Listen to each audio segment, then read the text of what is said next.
There's no question we can use help when it comes to curing cancer.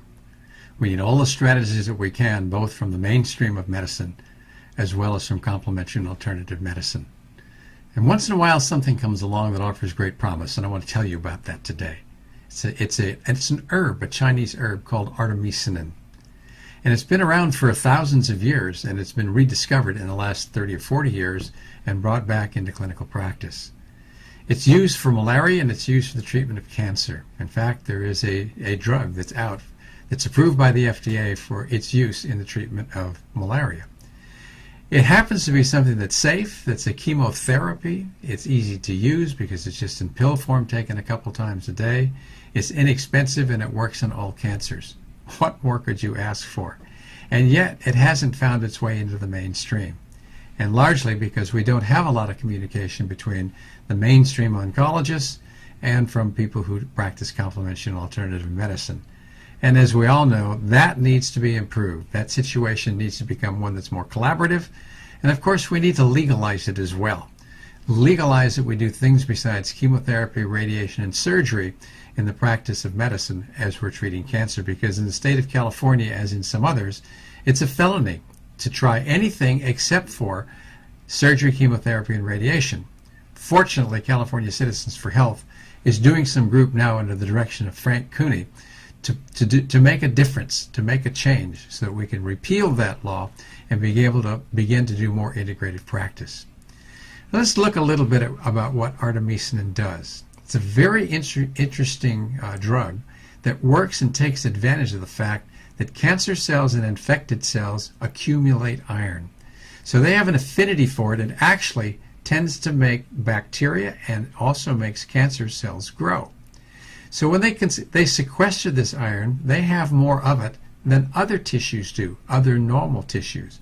So when you look at, say, a leukemia cell, you may have like 1,000 times more iron in it, or a breast cancer cell may have 15 times more iron in it than other cells that are like themselves but not cancerous.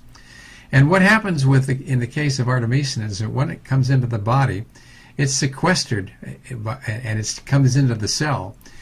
When iron is there in large amounts, it causes a release of 2 oxygen molecules that form free radicals that are so powerful that they kill the cell.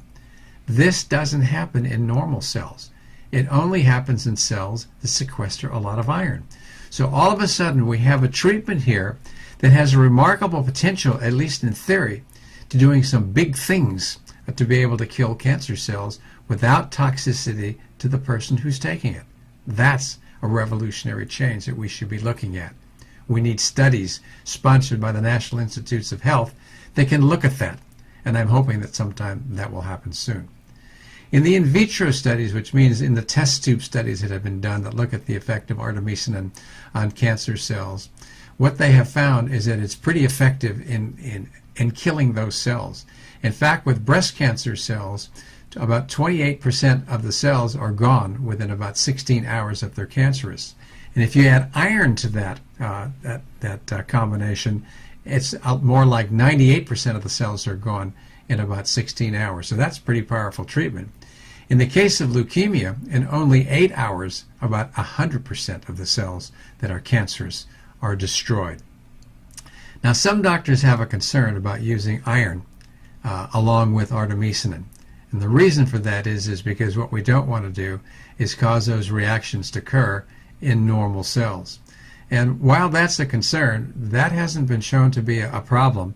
And yet, because cancer cells tend to accumulate iron and infected cells tend to accumulate iron, the fear is that it could propagate the cancer or the infection as well. So that's something that we're going to have to probably wait on, although in a case that's really serious where somebody's tried every possible treatment that there is, from one point of view, and that's the fact that it's an FDA-approved drug, you could use it as a off-label use and still have an effect. But still, those laws that are strict that regulate what you can do in cancer therapy, like in the state of California, need to be repealed. Now, Artemisinin works in just about every kind of cancer, whether it be a prostate or a breast or colon or even tongue or even some sarcomas, which are notoriously difficult to treat. We know that there are 3 different forms of artemisinin. You can have either artemisinin itself or something called artesunate or artemether. They can be taken orally or by suppository. They should be taken in pulse doses, which means it should be on for a few days and off for a few days, because the intestinal tract tends to not absorb it so well if you take it for long periods of time. And then above all, we need to know that it's safe. And in 4,000 people who have been treated with artemisinin, we have found that the safety profile is shockingly good. Sometimes that's what you see when you use natural products, as in the case of artemisinin. So we have something to look at here that could be a consideration in anybody who's gone through standard therapy using surgery, radiation, or chemotherapy, had a very poor result, and maybe are in the process of dying within a short period of time.